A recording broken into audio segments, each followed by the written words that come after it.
ლევანდელი თბილისობიდან ყველაზე მეტად რუსეთის საელჩოს, ხო, ინტერესთა სექციის პოსტი დამამახსოვრდა Facebook-ზე. იმიტომ რომ გორსალურ ვითომ ზეიმში გაჭინთული და პლასტიკით გადალესილი სახეებით საინტერესო სხვა ბევრი არაფერი იყო. რუსმა კი ძალიან საინტერესო ამბავი გვამცნო. არა, გვამცნო კი არა, შეგვახსენა. ქორგასალი და ხოხობი არ ვიცი ჩვენ თბილისობას აუცილებლად უნდა მოიგონოთ და მადლობა უნდა უთხრათ მის ბრწყინვალება გრაფ ვორონცოვს, რომ აღაშენა და გაალამაზა თქვენი მათხუჯი დედაქალაქიო. მოდი ვაღიაროთ, რომ ვორონცოვმა ბევრი გააკეთა. დავეთანხმოთ რუსის ინტერესთა სექციას. ბევრი ააშენა. ქუჩები, კი, ხიდები, კი, გაზეთი კავკაზი რუსულ და სომხურ ენებზე, კი. წმინდა ნინოს სასწავლებელიც, კი. მაგრამ არის ერთი საინტერესო რამ, რასაც რუსის დიპლომატები აღარ გვეუბნებიან. იმ იმედით, რომ აქ ყველანი გრიშა ონიანები ან ლევან ვასაძეები ვარ და ნეტარ ყუჩობა დაგვემართება რუსის სიყვარულისგან. წმინდა ნინოს სასწავლებელიც, როგორც გაზეთი კავკაზი და ზოგადად მთელი მსახურება რუსის იმპერიის საქმეს აკეთებდა და არა ქართულს. შემორჩენილია უფრო გვიანდელი 1901 წლის სააღრიცხვო დოკუმენტები, რომლებითაც ამ სასწავლებელში 204 რუსი მოსწავლე იყო და მხოლოდ 152 ქართველი, სომეხი 62. მოგვიანებით დაარსებულ ქალთა პირველ გიმნაზიაში რუსი გოგონა 451 იყო, სომეხი 319, ქართველი 189. ქალთა მეორე გიმნაზიაში რუსი 394, სომეხი 199, ქართველი 122. ანუ არც ერთ ამ სასწავლებელში, არც ერთი საგანი არ ისწავლებოდა ქართულად. ესენა ოფიციალურად არ არსებობდა.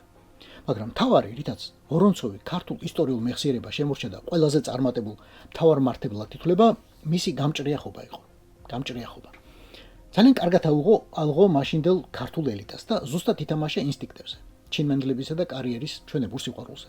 ვორონცოვს თუ რამეში აქვს განსაკუთრებული დამსახურება, მხოლოდ იმაში, რომ 10 წლით ადრე აჯანყებული ქართული თავადაზნაურობა ისე შეაბა იმპერიის უღელში, იქეთ უხდიდნენ მერე მადლობებს. ჩვენი სახელოვანი მგოსნებით ალექსანდრე ჭავჭავაძითა და გრიგოლ ორბელიანი დაწყებული, სხვათა შორის. მაგრამ ქართველი თავადებისგან რუსის კნიაზების გამოთვლა მხოლოდ საქართველოში ფეხის უკეთ გასადგმელად არ სჭირდებოდათ. ჩრდილოეთ კავკასიაში შამილი და იმარატი დაუნდობლად ებრძოდნენ მაშინ გიაურებს და ქართველების ზურგის გარეშე მათი დაპყრობა და დამარცხება შეუძლებელი აღმოჩნდა. ბოლომდე დაიპყრო რუსმა საქართველო, დაიპყრო ჩრდილოეთ კავკასიაც. აქ სამჯერ ომახიანად უნდა დავძახოთ, ურა, ურა, ურა.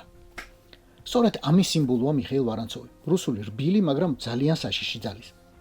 და ბოლო ამონაწერი ინტერესთა სექციის ეპისტოლედან. მიხეილ ვორონცოვს ჯეროდა, რომ ხალხთა შორის მტკიცე კავშირი უნდა აღმოცენდეს კულტურისა და განათლების ნოყიერ ნიადაგზე და მან ეს საკუთარი მოქმედებით დაამტკიცა. გონი თქვენ არც კი იცით, რა არის ცივილიზაცია, ასოციაცია, არგუმენტაცია, ინტელიგენცია, კასაცია და ფილოლოგია. მაგრამ ესე არაფერი წარმავალია. თქვენც გაიწურთნებით. მადლობა ღმერთს, აფიცრობა და ჩინოვნიკობა ბევრი მოდის რუსეთიდან თქვენს გასანათლებლად. არა, ჯერ მითხარით, იზლერის ბაღი გინახავთ თუ არა? თუ ეს არ გინახავთ, პეტერბურგიც არ გინახავთ. მინახავს. გინახავთ? მაშ თქვენ განათლებულებში ფეხი ჩაგიდგამთ. რამდენიც უნდა წეროს რუსის საელჩომ, რუსის საგარეომ, კრემლის ადმინისტრაციამ თუ ვინმე. რამდენიც უნდა გვაყვედრონ, რომ თბილისში გახსნეს ინსტიტუტები ბლაგაროდნიხ ძივის და კადეტთა კორპუსები საიმპერატორო ჯარისთვის, რომ გამოსცეს გაზეთები რუსულ სომხურ ენებზე. მაინც ყველაზე ნაღდი და ალალი რუსი, აი სპარპარუჩიკია ყველაზე ნაღდ ქართველს რომ შეხვდა ლარშში, ვორონცოვის ნამესნიკობიდან 10 წლის შემდეგ. ეგაა რუსული განათლებაც, კულტურასა და წვლილიც ქართველების როგორც სახელმწიფო ერის დეგრადაციის საქმეში. კარგია გახვეწებული ადამიანი, მაგრამ უფრო უკეთესია ადამიანი, რომელსაც ძილშიაც არ ასწინავს, ქვეყნის უბედურებით გულახტკინებულსა. ჩემო ლამაზო ქვეყანავ, არიან ამის თანები შენში.